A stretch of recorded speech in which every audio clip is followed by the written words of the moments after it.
Aujourd'hui, les exigences des agriculteurs, leurs contraintes changent très rapidement et il faut absolument que l'ECUMA s'adapte vite aux nouveaux besoins des agriculteurs, qu'elle soit plus réactive. On avait cet après-midi un témoignage d'une intercuma qui a déjà 30 ans.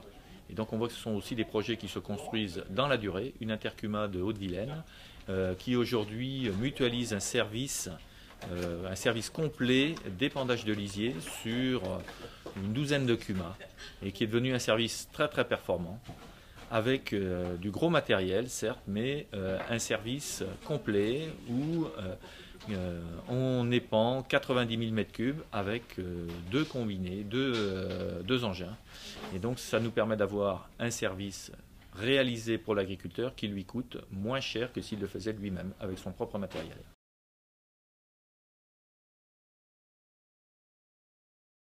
C'est l'usage de l'outil qui compte et non pas sa propriété. Et donc, le réseau CUMA a vraiment les fondamentaux d'un réseau social. Et aujourd'hui, on va avoir dans le réseau CUMA de nouveaux outils qui vont nous permettre de désintermédier la relation entre les responsables de CUMA, entre les cumistes, afin qu'ils puissent directement avoir accès à les données qu'ils voudront bien partager avec leurs collègues de tout l'Ouest au moins, et sans doute, on l'espère à terme, de toute la France, pour regarder ce qui se passe dans les autres CUMA, regarder les matériels qui existent, la façon dont ça fonctionne.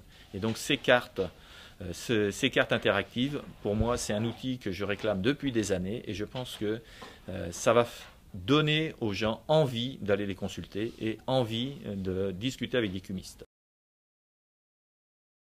Depuis plusieurs années, on travaille sur l'avenir du réseau CUMA, l'avenir des fédérations, et on a dans nos objectifs de travailler avec les autres organisations professionnelles agricoles. On les avait invitées cet après-midi, elles se sont déplacées. Ça correspond vraiment à une attente chez nous, parce qu'on pense que tout le réseau doit évoluer, mais qu'on ne le fera pas tout seul.